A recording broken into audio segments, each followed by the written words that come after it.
सोलापूर शहरातील IT park, उड्डाणपूल, विमानसेवा, शहराची पाणी वितरण व्यवस्था हे 4 महत्त्वाचे प्रश्न गेल्या कित्येक महिन्यापासून प्रलंबित आहेत.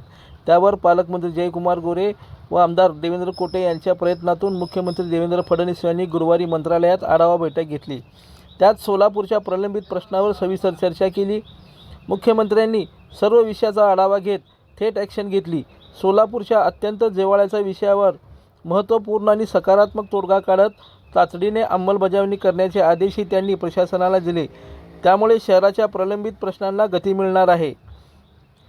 यात येत्या 7 दिवसात होडगी रोडवरील 50 एकर जागेचा ताबा IT पार्कसाठी जिल्हाधिकारी यांच्याकडे हस्तांतरित करण्याचे आदेश मुख्यमंत्र्यांनी जलसंपदा विभागाला दिले आहेत.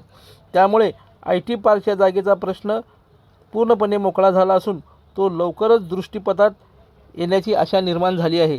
मुंबई येथील बैठकीत मुख्यमंत्री फडणवीस यांच्यासह पालकमंत्री जयकुमार गोरे व आमदार देवेंद्र कोटे यांची उपस्थिती होती.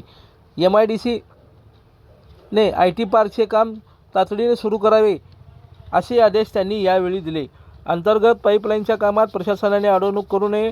उड्डाणपुलासाठी राज्य शासनाने जागा विनामोबदल्यात देण्यात येणार आहे अशी माहिती यावेळी मुख्यमंत्री देवेंद्र फडणवीस यांनी यावेळी दिली.